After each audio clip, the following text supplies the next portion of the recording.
After Arsenal's defeat against Stoke, they kind of regained some confidence and beat Galatasaray, who, let's be honest, are absolutely dire. But they beat them 4-1, so a little bit of confidence regained. But every critic and their granny seems to be getting on Arsenal's case, and rightly so, because their defending is not up to par. It's a tough task to play against Newcastle. We're going to talk about it here on Let's Talk Tactics, so stay tuned. And if you're watching after the game, leave your comments in the section below and let me know if I was right or wrong. Let's Talk Tactics. So again, after Arsenal's 3-2 loss to Stoke, they conceded all those goals in the first half, 1 goal in 19 seconds. And what is their problem?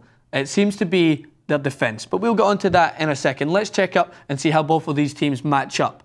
So their current form, sporadical, both of them.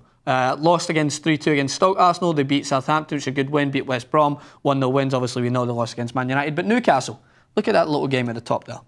They won 2-1.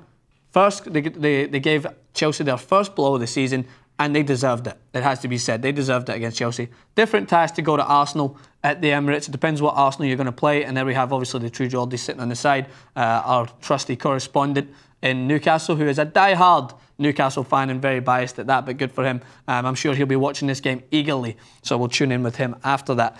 So the first thing that needs to be talked about is Arsenal's defence. So let's see how they face up in terms of goals scored. So Arsenal's, of course, scored more goals, 24 compared to Newcastle's 17 in their average. But if you can see, both of them are practically identical in their average time of first goal scored. That's not good, especially for Arsenal. Taking 57 minutes to score their first goal on average is not a good statistic for Arsenal. A team that had the unbeatables who would score in the first 5 minutes and go on to romp teams. It's a different story now for Arsenal. And Newcastle are not an easy opponent to come up against. So nearly all of both teams' goals have came inside the box, limiting themselves to shots inside there, not scoring many outside of the box. So they're very evenly matched when it comes to that. Arsenal, of course, take more shots. So it'll be interesting to see if either team takes an early lead. I don't know. Maybe it'll go into the second half. Statistics show that that's probably the way it's going to go. But let's talk about Arsenal's formation. So they made some changes in there, and they looked a little bit stronger at the back. The problem there is their back four. So you've got Mertesacker, Chambers, Bellerin and Debuchy. So we know Koscielny's fitness is there or thereabouts. Debuchy come on after 70-odd minutes. So it's just going to talk about which of the four misfits can you kind of put together. And, I mean, don't get me wrong, there's some good individual defenders. But if you watch their performance against Stoke, Chambers and Mertesacker have no communication. They don't know what's going on. At least Mertesacker and Koscielny built somewhat of a decent partnership. And I think Chambers is a better fullback for me than a centre-back. So I think if Koscielny's fit, I would go with Mertesacker and Koscielny in there and push Chambers out to either right or left back, depending if Gibbs is going to play. But so the first thing I want to talk about here is Arsenal's conceding goals against Stoke. I can just demonstrate it really quick. It's so obvious. This is what happens. That is how it goes.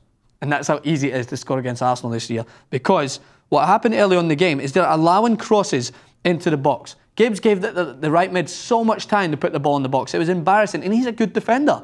Kieran Gibbs should know better than that. But what happens is Mertesacker's coming, and I don't know who he's watching. I don't know if he's got a crush who's on either in the bench or someone who's in the stands, because he seems to just be watching the ball or the stands and without watching any marker who kind of floats in behind. And it's Peter Crouch. He's not exactly hard to miss. He's 6'7" and the skinniest guy on the planet. How can you not mark him? And then they go and he puts it in the back of the net, and the same thing happens on the other side. Mertesacker's marking is horrible in the middle of the box. I don't know why he doesn't know how to pick up a marker in there. He's German. He's a World Cup winner. It should be born. They're born with this sort of ability to stick to a man and man mark them. And Chambers as well is caught no man's land. So the easiest thing that Arsenal have to do is drill it into them that you have to watch your man. It's not hard. It's easy. And don't let crosses come in the box. And a positive sign for Newcastle is that that's where some of their goals are coming from. Newcastle are doing a great job, especially against Chelsea, of pressing high up the field. They've got hunters in there like Tiote who hunts the ball down. They win it in this area and then they'll counter-attack down wide and they'll put the ball in the box for Cisse. That is where Arsenal are maybe going to concede goals. And I think Cisse and the hot runner form is the ball just seems to be falling to him. It's not luck. He's getting himself in the right areas. We've seen the second goal against Chelsea. Broke to him on the side and put it in the back of the net. And that's where I think their goals are going to come from. If they get the ball wide and win it in Arsenal's own half and kind of put it wide and you can get it in there. And I think they might have a chance of winning this game. But it all depends on what type of Arsenal you're going to be playing against. Are you going to be playing against an Arsenal who keeps possession well and it will break you down slowly? Are you going to be playing against an Arsenal who are going to panic in the defence and allow you chances to score? We don't know. Depends on who they're going to play with. I think talks about that Mike Walcott might make his way back. I don't think they'll go with the 4-3-3 they played against Galatasaray. I think they'll go back to the 4-2-3-1 if Welbeck comes back, and we'll see what happens with Sanchez playing in that role. I do still think that Arsenal will sneak it, but both teams will have lapses in concentration at the back.